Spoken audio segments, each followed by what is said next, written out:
Muy buenos días, episodio 21 de Dato Interesante del Día. El día de hoy nos acompaña Renate Holweck. Yo tengo cierta cercanía, voy a decir, con todo el ámbito artístico en mi ciudad, o por lo menos intento tenerlo, ¿no? Pienso que debería ser mayor. Alguna vez algún amigo dijo, mientras más gente participe en el arte, mejores. Entonces, en ese sentido, yo hago un examen interno y digo, no, debería tener más, ¿no? Pero en ese sentido, algunas cosas llegan por mi radar y en alguna oportunidad llegó a mi radar justamente el trabajo de Renate y ese fue el motivo por el que, sin conocernos ni nada, me puse en contacto y le pedí que venga como invitada al podcast. Entonces, muchísimas gracias, Renate. Estoy muy contento de tenerte como invitada y de que conversemos un poquito de tu trabajo. Me llama la atención muralista. No sé si mi percepción es particularmente especial, pero me llama la atención en el sentido de que lo encuentro poco habitual, es decir, músicos, por lo menos por lo que yo veo y la gente alrededor de mi edad, músicos hay mucho, no sé, hasta pintores, pero muralistas, yo ahorita en este momento, con esfuerzo quizás puedo pensar en 2 o 3. Entonces, en ese sentido, ¿es correcto de que es un sector como un poquito más reducido poblacionalmente? Hola, buen día. Primero, saludarte, agradecerte mucho por tomarme en cuenta. Es muy importante para mí, no solamente para el trabajo personal e individual, sino también desde la mirada del sector, ¿no? Del oficio, que como decís vos, no hay tantos muralistas. ¿Qué nos diferencia? ¿Qué nos hace, no especiales, sino distintos? Ahorita, en el año 2021 en el que estamos, nosotros estamos en la época del arte urbano, ¿no? El arte urbano tiene una connotación bien particular, bien específica, se da en ciudades, en lugares en donde excede, ¿no?, una gran cantidad de población, entonces hay una necesidad de comunicar algo, ¿no? No necesariamente tiene que ver con el espacio físico, no necesariamente tiene que ver con la gente, con lo geográfico. Muchas veces es una imagen que le conmueve o le genera algo particular al artista urbano y pues desea, ¿no?, colocarla en una pared, ya sea en pequeño o en gran formato. Ahora, ¿qué diferencia hay con el muralista? El muralista trabaja desde la gente, ¿no? La obra del muralista siempre tiene que ver con el espacio geográfico, siempre tiene que ver con la historia de ese lugar. El muralista normalmente trabaja desde un territorio y al generar ese territorio, o sea, esa confianza, ese intercambio con el vecino, con los pobladores, con la propia historia del lugar, es que genera la obra. La obra no es particularmente individual. Puede tener, a partir de la técnica, ¿no?, particularidades que nos diferencian, ¿no?, a quienes ejecutamos la obra. Pero la diferencia es que tiene que ver necesariamente con la gente. Y otros puntos, digamos, ¿no?, con los cuales uno diferencia que es un mural o es una obra de arte urbano, es que el mural siempre tiene persona. ¿Por qué? Porque intenta que la persona se identifique con ese espacio, se sienta parte de. Están contando mi historia también. Están hablando de mi familia, están hablando de mis antepasados, o están generándome un deseo de un cambio, una esperanza a una vida distinta, ¿no?, en el que todos seamos importantes, incluidos, ¿no? Esa es la particularidad del mural, ¿no? Que ahorita hay una confusión, incluso hay mucha gente que dice, el muralismo ha muerto y todas esas cosas, ¿no? Porque es muy normal, ¿no?, que todo evolucione. Nosotros entendemos que el muralismo nace en la época del muralismo latinoamericano, ¿no? Nace en México, en la época de la Revolución. O sea, 1910 hasta 1930 hubo todo un movimiento, ¿no? Y en toda esa época es que nace el muralismo. Ahora, con particularidades que igual son cosas criticables, ¿no? Como el hecho de que, vamos a representar al pueblo, pero ojo, vamos a colocarlo en espacios donde no todo el pueblo tiene acceso. Yeah. Porque vos vas a México, por ejemplo, y te encontrás con Bellas Artes o con algún espacio gubernamental, y sabemos que no cualquier persona puede entrar. Aquí mismo es difícil entrar a un espacio, te necesitas un carnet de identidad para entrar, ¿no? Lo cual ya es o sea, ya estás segmentando, ¿no? No estás permitiéndole a todo el mundo entrar. Ahora, en los años 60, 70, hay un cambio, pues, ¿no? Y porque se renuncia a ese... Porque antes todo estaba al servicio desde el gobierno nacional, ¿no? Desde los gobiernos y demás. Y en los 70 hay un cambio, hay como una revolución, una rebeldía del artista, y se dice, bueno, vamos a hacer muralismo, pero ya no en dependencia de... Vamos a hacer muralismo con la gente. Y entonces nace el muralismo comunitario, colectivo, ¿no? Que es fantástico, ¿no? Es lo que a mí más me apasiona. Y eso, ¿no? Y hay algo también interesante que históricamente las mujeres no fueron tomadas en cuenta para los espacios más grandes, ¿no? Hay muralistas mujeres desde que comenzó el muralismo, pero ¿qué sucede? Les daban los espacios supuestamente menos importantes, pero para mí los más sabrosos, ¿no? Como eran en espacio público, o sea, todos podían verlo, o sea, que ellas sí ejercían el muralismo de los 70, ¿no? O sea, estaban muy adelantadas a su época. Entonces...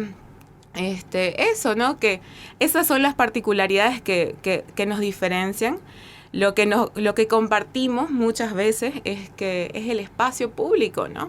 El querer comunicar la transformación social, porque hasta si vos le pintás la pared a alguien de un solo tono o le pones solo cosas geométricas, ¿no? Que son muy particulares del arte urbano, igual que no necesariamente tienen que tener elementos significativos o reconocibles, es una transformación social, estás dignificando el espacio de la gente. Maravilloso, me parece, a ver si lo entiendo bien, entonces tiene mucho que ver con que el mensaje llegue más que con la técnica, por dar un ejemplo sí. Tonto, pero digamos que yo adentro de mi casa, en lo privado de mis cuatro paredes, hago una pieza que tiene todos los elementos técnicos correspondientes a un mural, pero no estoy dando un mensaje a nadie, porque entonces no es... No, sí puede ser un mural, porque por decirte, podés estar haciéndole un homenaje a tu familia, un homenaje a tu abuela, ¿no? Que también es importante para tu casa, reconocer la importancia de lo materno de tu abuela, de que todos hemos nacido de nuestras bisabuelas, ¿no? Entonces, también tiene que ver, porque además de este contexto, digamos, ¿no? Tiene que ver con la gente, tiene que ver con el espacio geográfico, tiene que ver con la historia de algunas personas, o en particular una historia que nos es de todos, digamos, ¿no? Pero también tiene particularidades como, ya en lo técnico, tiene una composición específica, ¿no? No digo que existen 3 tipos, ¿no? Pueden existir y puedes romper esa regla. Pero académicamente hablando, no hablando solamente desde el hacer, sino también desde la formación académica, existe una manera, un lenguaje para que vos puedas contar la historia. Porque no es una imagen impositiva nada más. No es que, en tu casa vos querés hacerle un homenaje a tu abuela, la pinto a tu abuela. No. Tenés que contar la historia, un relato, algo que nos lleve a su vida, que nos conmueva. Que nos diga algo más que, aquí está esta persona, ¿quién es, digamos, no? ¿Sabes qué? Me está estallando la cabeza porque no puedo evitar hacer una asociación. Te la voy a contar ahorita y tú me dices si es que es un lenguaje parecido. En algún momento de mi vida yo agarré fascinación por el estilo tradicional de tatuaje japonés. Entonces es por eso que tengo todo un brazo y una pierna entera. Y una de las cosas que me fascinó de este tipo de lenguaje, es decir, la manera en la que se está contando una historia, era justamente eso, que yo encontraba muchísima carga narrativa dentro de la forma en que se organizan estos elementos. ¿Y a qué me refiero? Si vamos a hablar de tatuaje tradicional japonés, los elementos de ninguna manera son exclusivos. No soy yo el único ser humano que tiene un dragón tradicional ni un pez koi. Es más, muchas personas los tienen. Entonces los elementos son elementos compartidos o en común.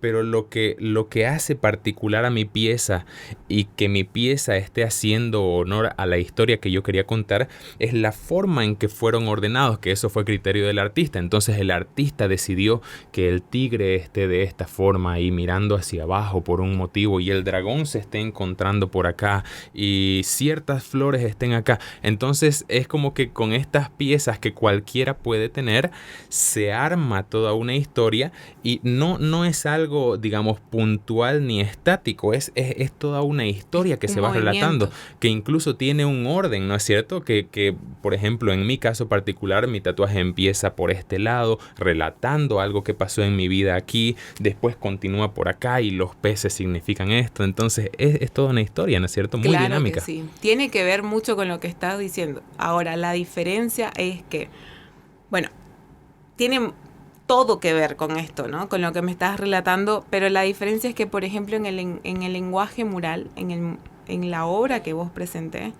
tiene que ser accesible a todos, ¿no? O sea, tiene que ser, yo no podría colocar estos elementos que vos decís porque no son de acá, ¿me entendés? O no son, no me puedo ir a México y representar una Rosita Pochi, digamos, ¿no? Correcto. Tengo que hacer una lectura de sus pueblos indígenas, tengo que hacer todo eso para poder colocar.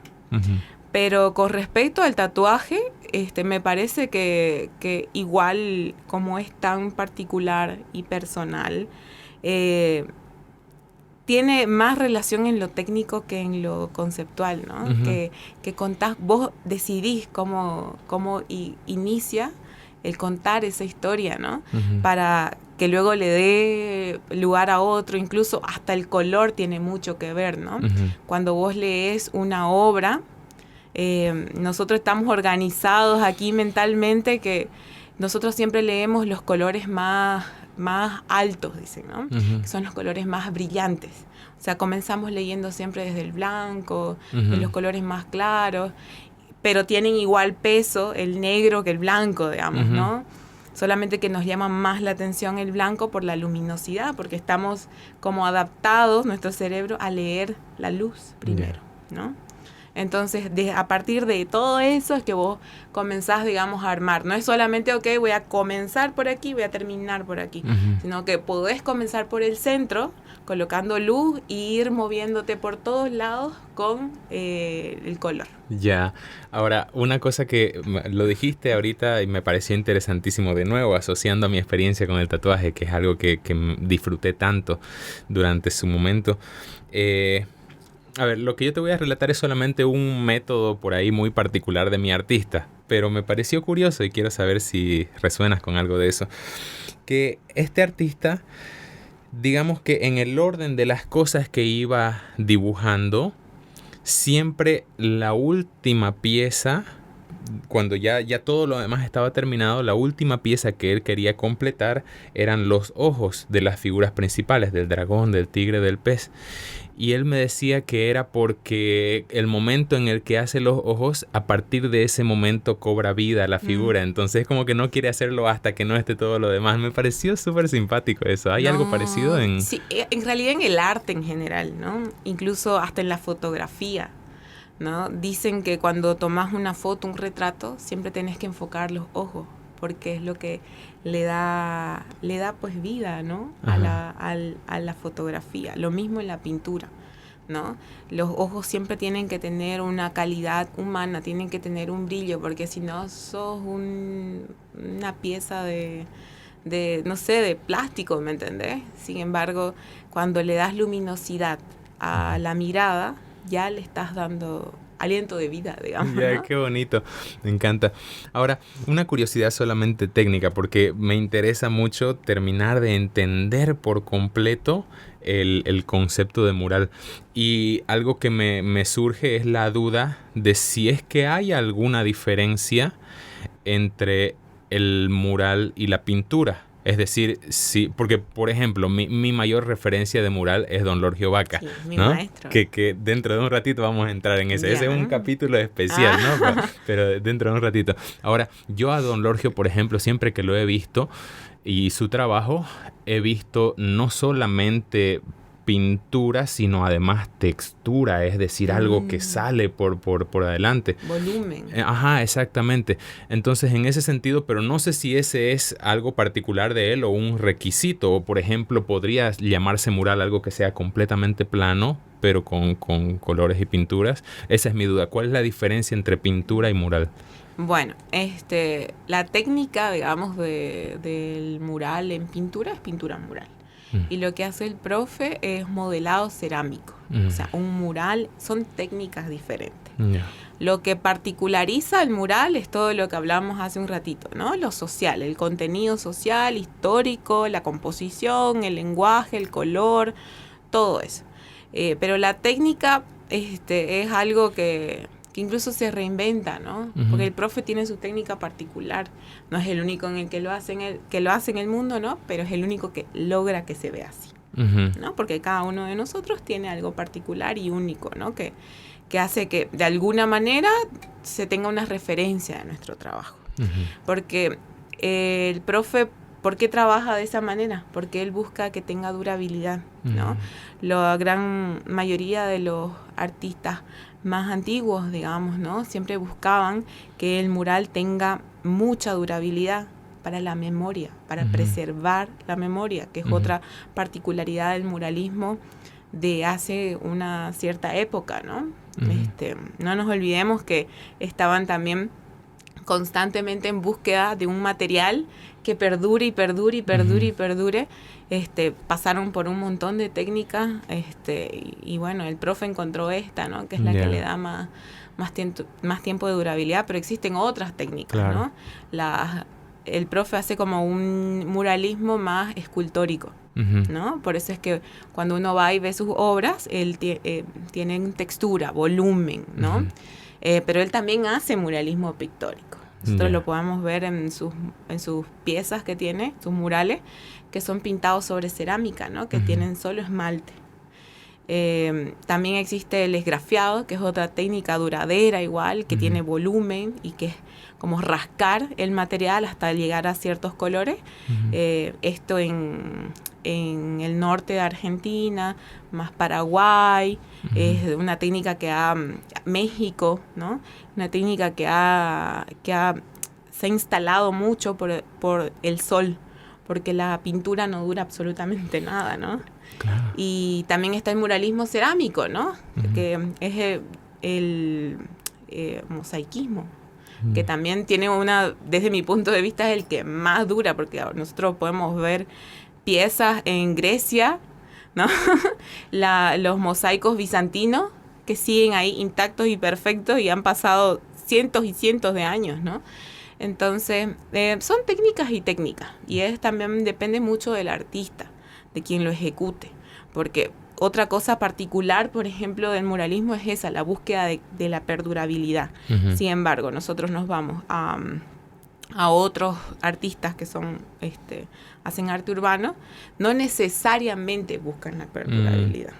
O sea, claro, me acabo de poner a pensar en algo que es bastante obvio, pero no lo había reflexionado hasta ahorita, que es eso, el paso de los elementos es implacable, ¿no es cierto? El sol, la lluvia, el viento, y en ese sentido yo me puse a pensar, de verdad, me imagino que los pigmentos y los colores deben ser muy susceptibles a eso, ¿no es cierto? Sí.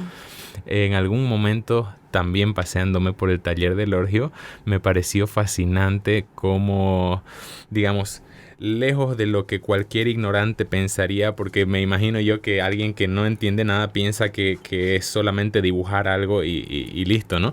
Pero se puso a conversar conmigo Lorgio, mostrándome una mesa así llenita de pruebas que él estaba haciendo con diferentes materiales, y que esta arena yo la había sacado de no sé dónde y me da ciertos resultados, y esta otra. Y yo dije, es mucho más profundo que lo que yo imaginaba, es mucho más difícil. Tiene mucho oficio, muchísimo. Y hay algo que quizás no... la gente que se dedica a pintar ahorita, o que se dedica a esto, desconoce qué es el oficio. La búsqueda de siempre estar haciendo un cambio, incorporar cosas, estudiar, aprender, probar, ¿no? Que desde mi punto de vista es la manera en la que uno aprende, ¿no? Si vos estás demasiado cómodo en un espacio, nunca va a haber un cambio en tu obra, nunca va a haber esta sed de búsqueda, ¿no? Esta sed de aprender más. Y hay algo que ha particularizado mucho al profe Lorgio, es esa, ¿no? La búsqueda de siempre incorporar elementos, cosas que transformen la obra a tal nivel de que tenga pues más durabilidad en el paso del tiempo, ¿no? Además, había una técnica que te quería contar que no te la conté porque es una técnica que es como de un sector que es buenísima, que yo pretendo llegar a eso, para mí es el super nivel, es pintar con elementos naturales, ¿no? Trabajar el muralismo desde las arcillas, desde los colores que existen en la tierra, que ya hay un sector de gente que se dedica a esto, que hace murales de tierras y arcillas, que me parece increíble y lo más coherente con lo que pretendo ser en la vida, ¿no? Que es evitar la contaminación, porque a pesar de que nosotros trabajemos con materiales que son, no sé, que no nos dañan a nosotros porque son al agua, igual estamos dañando ciertas cosas, ¿no? Sin embargo, con elementos naturales, pues es distinto. Y se puede llegar a tener una durabilidad bien interesante con mismos cosas de la naturaleza, ¿no? Con plantas. Entonces, para mí ese es el super nivel, ¿no? Wow. Y me imagino que con elementos naturales, digamos, a diferencia de un producto que tú vayas a la tienda y lo compres, no sé, se me ocurren dos posibilidades.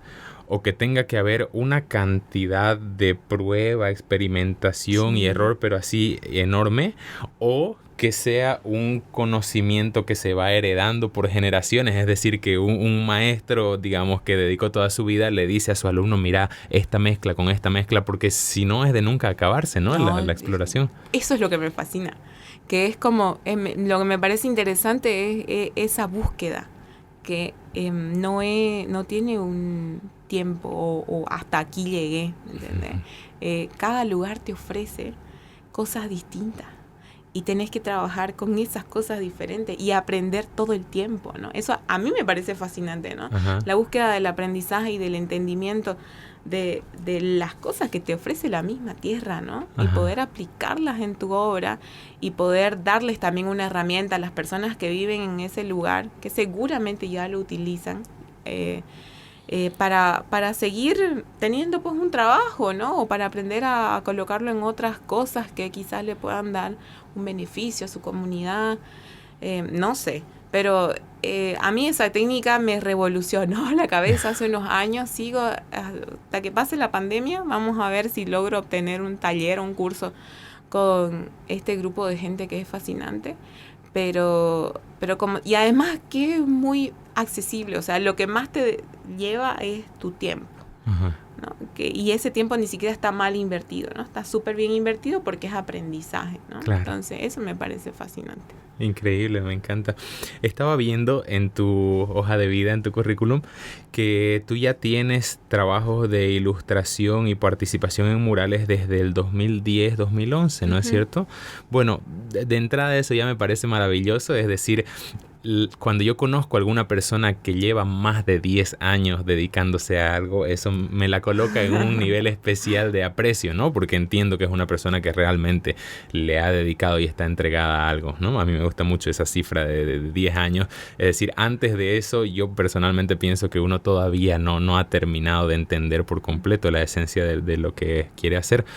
Entonces, la pregunta que me surge es, y es una pregunta que a casi todos los invitados le hago, ¿En qué momento, si es que hubo algún momento, en qué momento tú descubriste ese llamado, esa vocación que te dijo, esto es lo que quiero perseguir y me quiero entregar a eso? Es decir, quiero incluso correr los riesgos asociados a dedicarme a esto. ¿Hubo un momento, lo reconoces?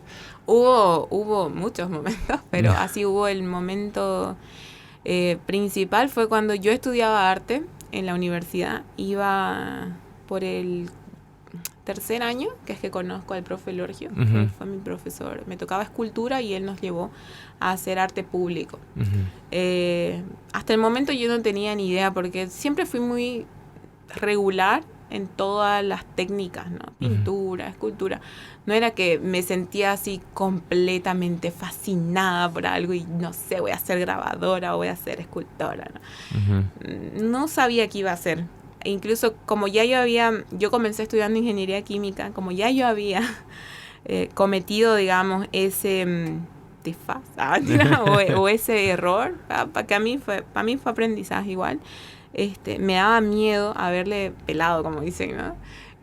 O sea, perdón, para tenerlo claro, saliste del colegio a ingeniería química y tuve de ahí un año. Tu siguiente salto fue a arte. Sí. Ya, ok. Sí, me cambié. Bueno, y la cuestión es que cuando lo conozco al profe Lorgio, al principio me parecía como todo joven, ¿no? Uno está ahí, hablar demasiado, ¿no? Porque al profe le encanta que intercambiemos ideas, ¿no? Y después entendí el porqué de toda esa situación. Al escucharlo hablar y al salir a la calle ya y trabajar en ello y ver el acercamiento de la gente, el interés de la gente por su espacio público, lo que se puede decir, lo que se puede transformar a partir de color, ¿no? Me encantó, me pareció fascinante. Yo seguí en el grupo del profe como 4 años más o menos. Estuvimos haciendo murales en escuelas, ¿no? Pero yo tenía el temor de hacerlo sola. Porque claro, pues, ¿no? En grupo es más fácil, ¿no? En grupo estamos todos ahí y se puede. Pero después de analizarlo y gracias a una amiga, porque le dije a mi amiga, yo quiero ser muralista.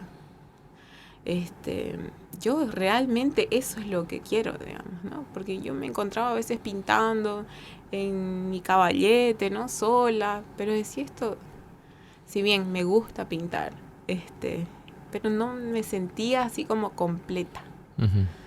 Y mi amiga me incentiva y me dice, dale, te doy mi pared, te pongo la pintura. Y ahí es que comencé a hacer los murales en la Plazuela Calle, ¿no? A partir de que hice ese mural, otro vecino se acercó. Y de ahí otro, y de ahí otro. Y ya eran demasiados, ¿ya? En un momento, y ahí también con ella conversando decidimos, bueno, vamos a hacer un encuentro de muralismo. Y bueno, ya, esa es otra historia, ¿no? Que es una historia hermosa que si comienzo a hablar de eso no termino nunca porque el proyecto del Canto de la Selva es mi hijito. Entonces voy a hablar como toda mamá orgullosa de su hijo, que no va a terminar nunca de decir las cosas buenas. Pero creo que ese momento particular en el que ese lapso de tiempo, ¿no? Entre que yo comienzo a trabajar en el Grupo Arte Público Santa Cruz, que es el grupo del profe Lorgio, y de ahí hasta que yo comienzo a hacer sola mi primera obra, es que es como ese momento que me doy cuenta que eso es lo que quiero hacer en mi vida. Ya. Ahora, has tocado un tema que también era otra de las preguntas que quería hacerte porque no conozco la respuesta. Yo cuando veo el tipo de piezas que son resultado de un trabajo de muralismo, veo tanta magnitud que en mi ignorancia yo me imaginaba que eso, en ninguna situación se puede hacer solo. Yo me imaginaba, quizás estoy equivocado, que muralismo solo o individual no existe, que siempre es un trabajo en equipo. ¿Existe solo, para cosas tan grandes? Sí, existe. Existe gente muy capaz. Existe gente que Pasa que en el muralismo igual, ¿no? Igual que en cualquier rama creativa. Cualquier rama creativa. Es como que muchas veces nuestros retos están vinculados a qué tan exitoso es, o qué tan grande es, o qué tanta gente fue, ¿no? Se puede hacer solo, se puede hacer obras enormísimas solo, pero no sé, desde mi punto de vista, digamos, el trabajo tiene que ser disfrutado, tiene que estar anclado a la sociedad, sí o sí, ¿no? A mí, voy a hablar de mí porque no sé de otra experiencia, particularmente no es que no me interesa hacer obras enormes, pero me interesa hacer obras con la gente, ¿no? O sea, va a sonar muy político y muy cuestión así, ¿no? Pero bueno, ese es tu discurso. Mi discurso es ¿no? Que a mí me gusta ponerle a hacer una obra en un barrio y que se acerque el vecino, que te traiga agua, que te traiga mandarina, que venga, se siente, tomemos, no sé, un jugo, una cerveza, que esta comunidad que se genera en torno al trabajo y a la transformación de su espacio público, eso es lo que me gusta, eso es lo que me atrapa. Más que, ay, viste el último mural, ese enorme de 20 edificios, yo qué sé, ¿no? Más que eso, porque particularmente no busco una gloria individual. Busco ese momento, ese intercambio que a mí me hace muy feliz. Y si esa es mi felicidad, la voy a seguir buscando así, ¿me entendés? Porque, no sé, de otra forma, digamos, no la he encontrado. Ahora, sé que existen otras personas que tienen otros objetivos, ¿no? Pero yo siempre he pensado que esta fórmula es la que te atrapa. Es la que te dice, bueno, aquí me quedo, aquí me voy a desarrollar, voy a buscar diferentes vehículos para llegar, pero esto es lo que siento que eso es lo que a todos nos atrapa. Hay gente que lo desarrolla más, hay gente que lo desarrolla menos, ¿no? Y eso. Me encanta. Ahora, volviendo a este formato de trabajo en equipo, también siempre me ha dado curiosidad y siempre me he preguntado en el entendido de que este es un trabajo creativo y digamos, con decir trabajo creativo me estoy refiriendo a que el concepto que habita dentro de la idea de alguien tiene que traducirse a un objeto externo.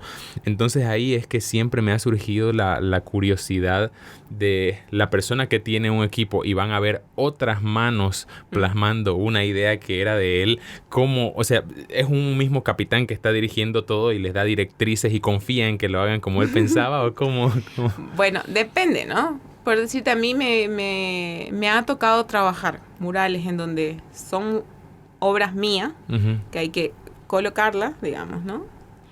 Y son obras muy grandes y sé que sola no lo voy a lograr o sola puede que lo logre, pero no seré muy feliz, ¿no?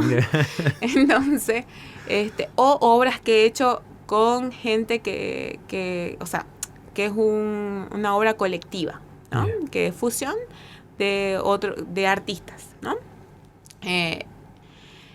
Cuando es una obra tuya, por supuesto, es como que vos vas dando órdenes, vas generando tareas. Yo le digo metas diarias, ¿no? Porque cuando es muy grande, metas diarias para poder llegar a concluir como vos querés que sea. Y se va trabajando como, no sé, como una cortina, algo así, que es como que uno pone el fondo, el otro le va poniendo esto, el otro, y yo voy dando el último toque, digamos, ¿no? La última parte, que es, digamos, lo que supuestamente solo puedo hacer yo. Supuestamente digo, porque no sé. Y después está el colectivo, ¿no? Que es donde creamos todos juntos un boceto, una obra, y se trabaja cada uno desde las particularidades artísticas y talentos propios para poder generar un conjunto. Ahora, tarea de los artistas es, si hay, digamos, humildad, poder fusionar todas esas cosas. Y si hay demasiado ego, cosas rectas, ¿no? Que es lo que muchas veces pasa, cuando no hay un diálogo y no hay ese intercambio que desde la humildad te permite fusionarte con el otro, que se vean todas las cosas, ¿no? Elementos propios de cada artista, pero al mismo tiempo que sea una lectura global, ¿no? Ya. Increíble. Ahora, si no te molesta, me gustaría que volvamos un ratito de vuelta al Orgio. No, volvamos, por favor. Saludos al profe. Comentabas ahorita, o sea, dentro de la anécdota que decías algo así como salir a las calles y qué sé yo. Entonces, la pregunta que me surge es ¿cómo son las clases del Orgio Baca? O ¿cómo son las clases de esa asignatura? Porque yo clases me estoy imaginando siempre sentado en un pupitre dentro de un aula, ¿no? Pero te escucho y me imagino que las clases con Orgio son salir a caminar y mirar lugares o espacios, entonces es mucho más dinámico que lo que nosotros entendemos por proceso universitario. Claro. Pasa que, bueno, en la universidad, en arte es todo muy particular y único, ¿no? Entonces es como que no hay una norma específica. Las clases, digamos, teóricas sí son como normal, un pupitre y un maestro, ¿no? Ahora, en las clases del profe Lorgio, lo que sucedía es que nosotros teníamos una mesa grande en donde nos asignábamos tareas por proyecto. Generábamos el proyecto juntos y nos asignábamos tareas de manera de ir construyendo juntos el proyecto, ¿no? Y pues cuando nos tocó ir a ver lugares, todos habían, no todos, ¿no? Pero algunos habíamos investigado lugares, digamos, potenciales para poder colocar las obras y fuimos a verlos, ¿no? Y se consultó y al final, por ejemplo, llegamos al Kinder Ana Barba, que es nuestra primera obra, ¿no? Que está ahí en el centro. El profe es súper particular para dar clases, ¿no? Es como que, me acuerdo esto es una anécdota, espero que el profe no se enoje. Que estábamos, todos éramos así súper tímidos, ¿no? Porque, bueno, dentro de todos, la juventud no te permite, si no estás, digamos, entre amigos, así que y mugre, no te permite ser así como total y absolutamente entregado, ¿no? A eso. Y me acuerdo que el profe dijo, ok, vamos a traer teníamos, no sé si siguen teniendo como un parlante, un aparato de música. Y puso música. Y dijo, vamos a bailar. Me encanta. Todos nos quedamos así como que, ¿qué está pasando acá? Ya, cierren sus ojos, dijo. Y él comenzó a bailar y todo. Yo cerré mi ojo y no me moví. Me mataba de risa por dentro porque, claro, él trataba de romper el hielo, ¿no? Y de generar de alguna manera que nosotros nos sintamos cómodos. Capaz, digamos, con más tiempo de eso, capaz lo hubiéramos logrado, ¿no? Pero fue así muy particular esa clase porque nadie se esperaba que nos haga bailar, ¿no? Me voy a atrever a tomarme una atribución que no me corresponde porque yo no formaba parte de ese grupo, pero ahorita que te escuchaba y decía que quizás él intentaba romper el hielo, se me ocurrió que quizás ese no era su propósito y de nuevo me estoy tomando una atribución que no me corresponde, pero alguna vez yo lo oí decir a Lorgio cuando se estaba expresando de su trabajo específicamente y de los murales y todo eso, y él decía, perdón si estoy cambiando las palabras, pero algo así como que hay que pintar o dibujar o modelar con todo el cuerpo. O sea, digamos, él entero se está entregando y plasmando. Entonces, en ese sentido se me ocurre que quizás su rutina de baile tenía que ver con conectarse entero en eso, ¿no? Con el material o con la técnica. Puede ser, pero nosotros no íbamos a pintar, digamos, ni íbamos a hacer mural todavía, estábamos en proyecto. Entonces, por eso a nosotros nos pareció extraño, ¿no? Porque ni siquiera estábamos, porque, no sé, con él, digamos, nunca pintamos así específicamente en grupo, ¿no? Pintábamos con el profe Tito, pero nos pareció particular y raro, ¿no? Yeah. Ya después entendí cuando me tocó trabajar, no mosaico, porque el mosaico es como muy congelador del cuerpo, es como que estás ahí pi, ¿no? Porque avanzás de a poquito. Sin embargo, en la pintura, pintas con todo el cuerpo, pues no es inevitable que tenés que agacharte, moverte, ir para un lado, porque no es que estás pintando ahí un poquito. Normalmente, lo que indican los académicos y la gente muy preparada en pintura es que tenés que ir a todos lados todo el tiempo. Que la pintura se va haciendo en construcción conjunta, O sea que vas trabajando de un lado para el otro, pim, pim, pim, pim, y ahí sucede el baile, ¿no? Ahí sucede el movimiento. Entonces, esa es una anécdota bien divertida. Yo la recuerdo y me mato de risa porque en ese momento uno no lo entendía, ¿no? Ajá. Porque claro, uno pues jovencito, uno no entiende lo que pasa. Pero ya después, en serio, uno entiende y entiende también lo que otorga el bailar al cuerpo, a la mente, ¿no? Lo que te genera. O sea, tu día es distinto cuando bailas. Uh-huh. Entonces, creo que también el profe se refería a eso, ¿no? A cómo nos recarga el cuerpo de cierta energía y ciertas cositas que libera, que nos permite tener un día más feliz, ¿no?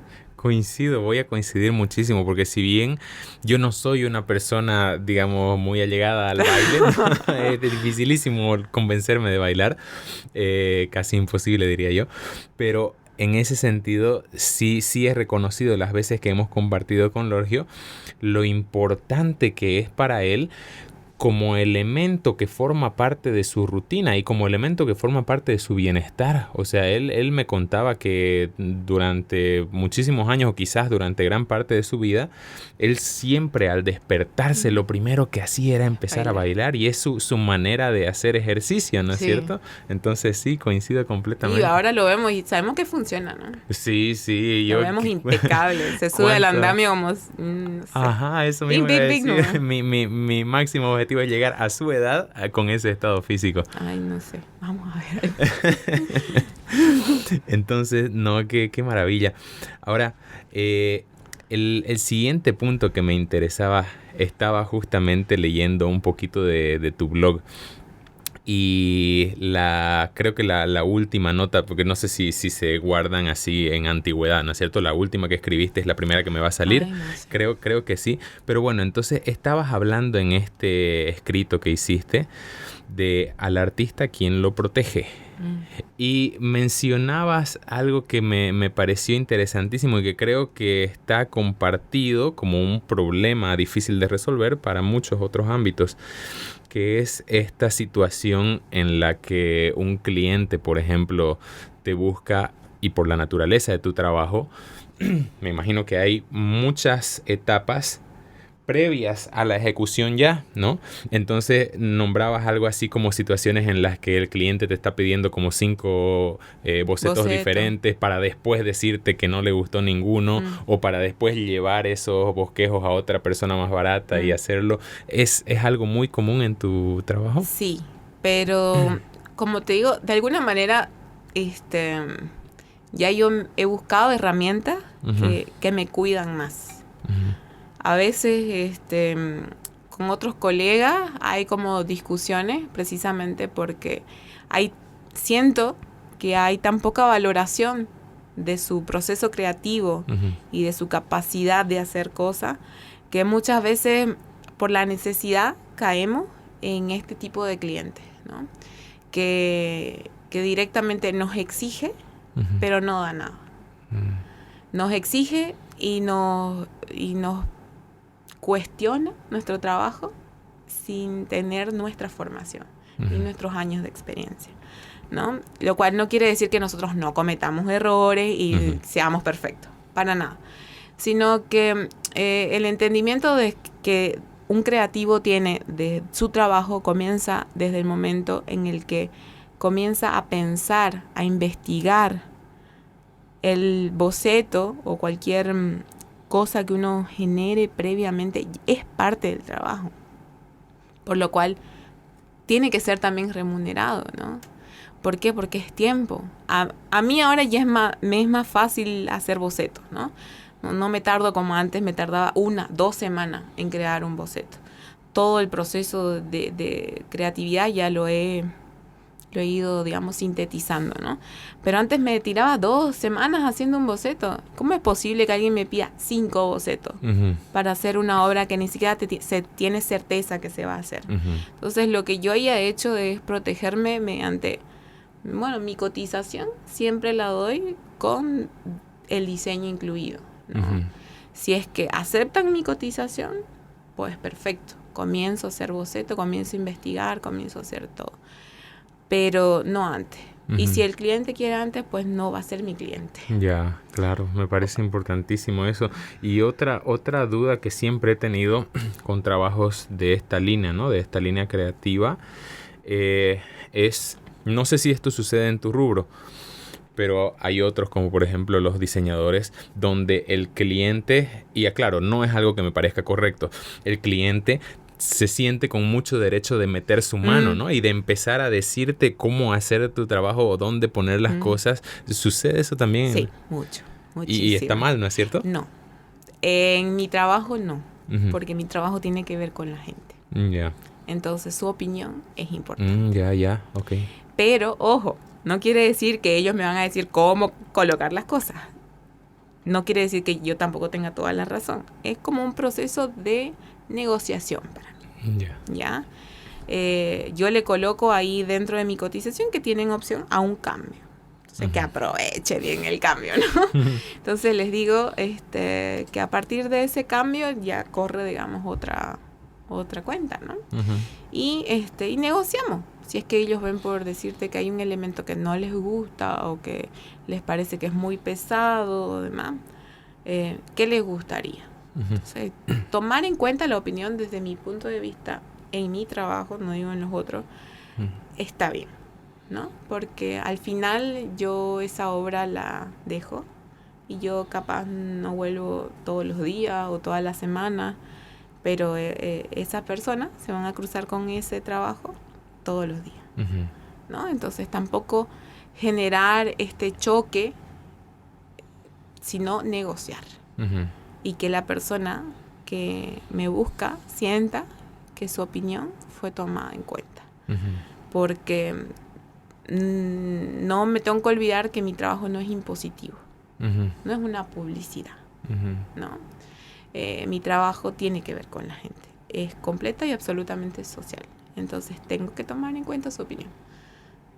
Y algo que también acabas de decir recién, me acaba de caer la ficha por completo, es la cantidad de impacto que luego genera ese trabajo que tú dejaste allá para la gente que pasa todo el tiempo, porque si lo entendemos como que cualquier estímulo que yo tengo afuera está generando algo adentro mío, entonces yo que pasaré todos los días frente a esa obra estoy recibiendo algo para bien o para mal, ¿no es cierto? Sí, entonces es súper importante ser así de cuidadoso con lo que tú estás dejando. Claro que sí. Incluso, digamos, como en todas partes, cuestión del color, por el tema político, el tema del fútbol, la religión, ¿no? Todo eso tiene que ser muy cuidado, porque si no, en la obra desaparece, pues, ¿no? Y nuestro objetivo es que, dentro del trabajo privado es que dure lo más posible, y dentro del trabajo comunitario, colectivo y más público, igual. Ahora, en el trabajo colectivo comunitario existen herramientas para proteger la obra, ¿no? Herramientas humanas, que es la incorporación del vecino, de toda la gente que se acerque, incorporarla a la obra. ¿Cómo? Como te decía hace un ratito del por qué me quedé, ¿no?, en el muralismo. Si se acercan niños y quieren pintar, que pinten. Ok, van a pintar horrible, no importa. Hay más pintura. Utilizás lo que ellos hicieron para el bien de la obra. Y al final vas a tener gente que lo cuida. Eso iba a decir, el niño que participó ahí, la sensación que se lleva es increíble, ¿no es cierto? Son artistas. Qué fuerte eso. Eso me lleva a otra pregunta que quería hacerte. Hace un ratito, antes de empezar a grabar estábamos hablando un poquito de las maneras o los métodos que pueden utilizarse como rehabilitación para los sectores de la población que son más problemáticos, ¿no? Y entonces lo que quería preguntarte es, porque no lo entiendo en su totalidad, pero me imagino que hay también un rol importantísimo, no solamente desde la pieza ya puede estar jugando un rol importante en los mensajes que se hablan dentro de ese barrio o esa región, ¿no es cierto? Y si es que yo tengo la posibilidad de hacer que hayan mejores mensajes dentro de un barrio, por ahí estoy también impactando a un chico que está dudando entre meterse a malos pasos o no. Pero además también, como tú dijiste, si yo incorporo a la gente y le doy un sentido de pertenencia, o sea, los hago sentir bien porque participaron, es también de cierta manera sanador para las personas que puedan estar considerando meterse en malos pasos. O sea, puede usarse esto como un instrumento rehabilitativo, ¿no? Yo creo que sí. Mira, yo lo había pensado así como teóricamente, ¿no? Todo esto, y decía, ya qué interesante sería que suceda algo así. Uh-huh. El año pasado, en diciembre por ahí, me fui yo a Paraguay a pintar. Y allá estuvimos trabajando con mi colega pareja en una zona que es muy castigada socialmente, que es el barrio La Chacarita, el primer barrio de Asunción. Es un barrio hermoso. Entonces, justito en la Plaza de los Derechos Humanos, que es una plaza que él recuperó, que él se llama Juan Carlos Cáceres, es un artista increíble, haciéndole propaganda, ¿no? Que él durante la pandemia y previo a la pandemia recuperaron ese espacio, porque era un espacio sucio, ¿no? Un espacio que no estaba siendo cuidado. Y justito ahí hay un grupo de gente que ellos le dicen los chespi, es gente que consume crack, ¿no? No es gente peligrosa, pero es gente que tiene problemas, ¿no? De adicción. Y justito estábamos trabajando ahí en una obra y viene y se acerca uno, ¿no? Pidiendo cigarro. Y le dice, no, píntame aquí, píntame allá, le dice Juan al chico, y se puso a pintar. Feliz charlaba, él se olvidó del cigarro. O sea que creo, esto es un ejemplo, ¿no? Yo no lo había pensado desde lo práctico y desde lo vivido, desde la experiencia, que cómo podría uno transformarle el día a una persona que está bajo influencia de algo, que se ha apropiado de su cuerpo, de su cabeza, para darle un sentido distinto a su vida. Uh-huh. ¿Cómo podés desde tu oficio cambiarle y transformarle? No lo había pensado desde el ejercicio y realmente ahora creo que sí, es posible. Claro que con organizándonos bien, pues, ¿no? Para que no sea algo así de un día y de otro día no, sino para que entiendan que su vida es valiosa y que pues pueden trabajar, ¿no? Que tienen 2 brazos y que es posible. Es tremendamente poderoso realmente lo que estás comentando. A mí también me cae la ficha y digo, realmente es mucho lo que se mueve. Como tú dices, solamente el hecho de hacerlo distraerse en algo que es motriz, es visual, es creativo, adicional a eso lo que hablábamos de que él entonces ahora está sintiendo que formó parte de una pieza que le da orden y armonía al espacio en el que vive. Hay mucho ahí. Y de hecho lo conecto de nuevo, no sé si será real la conexión o yo me estoy inventando, pero por ejemplo alguna vez yo había oído algo relacionado con el hip hop, con la cultura del hip hop, elemento que me parece también muy importante dentro de algunos contextos para ayudar a sacar chicos de lugares malos, ¿no? Porque el hip hop, digamos, como expresión artística, los encausa, los lleva, digamos, por un lugar en el que van a tener quizás menos riesgos o mejores oportunidades. Entonces, y no sé si me estoy equivocando, perdón si lo estoy haciendo, pero yo había escuchado que habían creo que 4 elementos que formaban parte del hip hop. Uno de ellos era el MC, es decir, la persona que tiene el micrófono y que rapea. El otro de los elementos era el DJ, la persona que está poniendo las pistas para que estas personas rapeen. El otro elemento eran los b-boy, los que hacen breakdance. Y el cuarto elemento era el graffiti. elemento fundamental de la cultura del hip hop. Entonces, en ese sentido, ahorita tú decías eso y yo no podía evitar pensar que había una pieza, digamos, un elemento poderosamente transformador dentro de ese tipo de expresión. No sé si el graffiti podría clasificar en algo parecido a mural o técnicamente es algo diferente. Bueno, yo el graffiti lo clasifico como arte público, ¿no? Creo que ahí entra el arte urbano, graffiti, entra el muralismo, entran intervenciones urbanas, ¿no? Uh-huh. Otras cosas. Que digo, tiene también una transformación social, Uh-huh. porque estás cambiando un espacio, ¿no? Uh-huh. Y estás comunicando algo. Yo no tengo idea mucho del hip hop, la verdad. Uh-huh.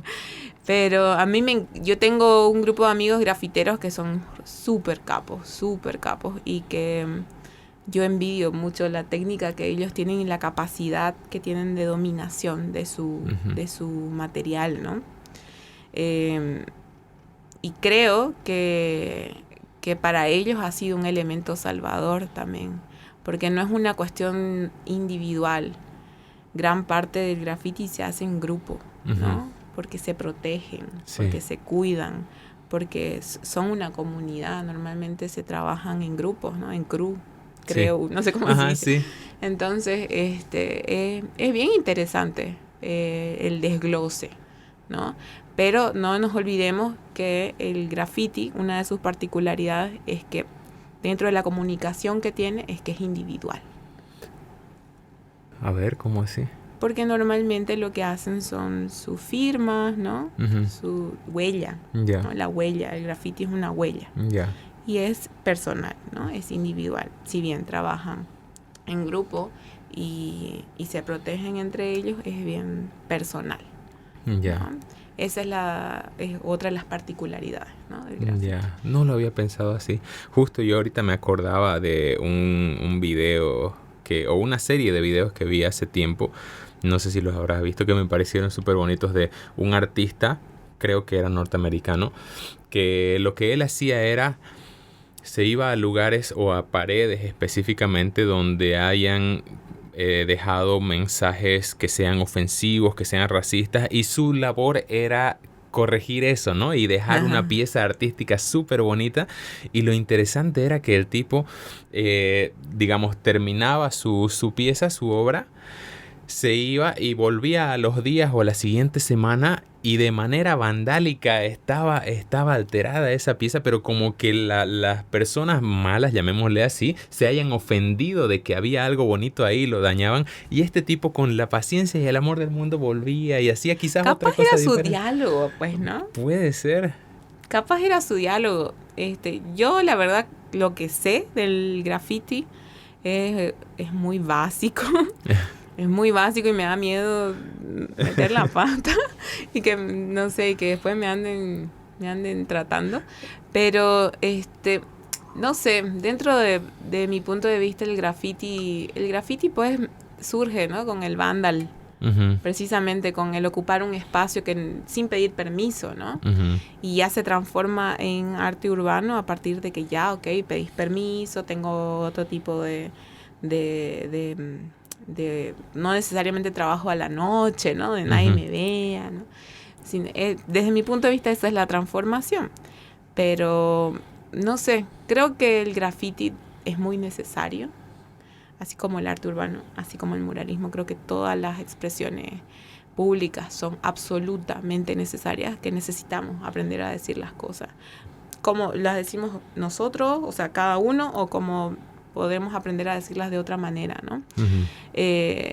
Creo que muchas veces en nuestros propios hogares estamos como muy, muy metidos y no decimos nada, porque en gran parte de Latinoamérica nos han criado en que nos guardemos nuestras emociones y nuestros uh-huh. sentimientos, y que creo que esta manera de comunicar, el decir las cosas públicamente, es una manera, y la aplaudo, a mí me encanta. O sea, tengo mis calles favoritas en Santa Cruz donde hay mucho graffiti, mucho arte urbano, hay muy poco muralismo, pero me encanta. Siempre he sido partidaria de que la gente diga las cosas, porque es más fácil cuando la gente las dice que cuando la gente las calla, ¿no? Qué bonita forma, qué bonita frase, me encanta.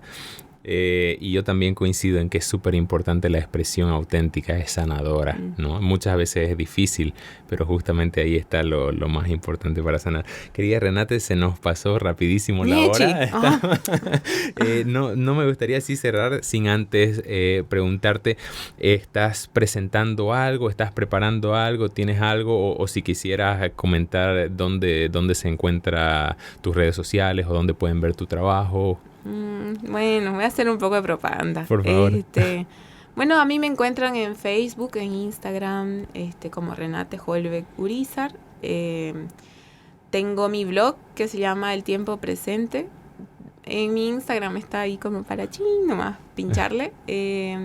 Ahorita estoy descansando un poquito porque la semana pasada terminé una obra en el Plan 3000, una obra en un estadio, entonces era muy grande.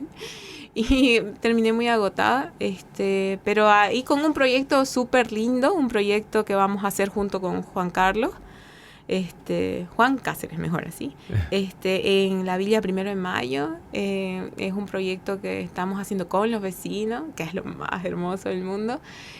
Vamos a recuperar ahí unas calles, entonces ya te voy a ir mostrando, cosa de que nos ayudes ahí a difundir a partir de tus espacios. Excelente. Y bueno, y que visiten la zona de la Plazuela Calleja, que es una zona que está intervenida con más de 30 murales, tanto de artistas locales como artistas internacionales, que apuesten por los artistas locales, que los conozcan, que disfruten y motiven al artista a hacer, porque a mí me pasa mucho que veo a mucha gente que conozco, me saqué una foto en Miami o yo qué sé, en una obra de otra persona, cuando aquí tienen artistas locales y obras en el Cuarto Anillo, en diferentes partes de los barrios, en estadios, en coliseos de artistas locales. ¿Por qué no potenciamos al artista local? ¿Por qué siempre nos gusta buscar en las afueras y apostar por ellos? Cuando está bien apostar por los artistas, pero siempre comencemos por nuestra casa, ¿no? Nuestra casa siempre, motivar nuestra casa es lo que nos tiene que hacer salir a las calles también, ¿no? Y mostrar que nuestra sociedad funciona así, ¿no? Desde el mostrar. Entonces, aprovechemos que tenemos gente que se dedica a esto y difundámosle su talento. Qué valiosa reflexión. Muchísimas gracias, querida Renate. No sé si quieres despedirte con algunas palabras más. No sé, agradecerte mucho a vos, agradecer mucho al espacio por todo esto. Creo que es muy importante conocer al artista y sobre todo entender que el muralista no se cree como superior a los otros. Hacemos cosas distintas, pero hacemos todos cosas por cambiar la cara que tiene nuestra ciudad ante la gente, ¿no? Entonces, esa reflexión, ¿no? Buenísimo, muchísimas gracias, querida Renate. Muchísimas gracias a ustedes. Nos vemos el próximo fin de semana.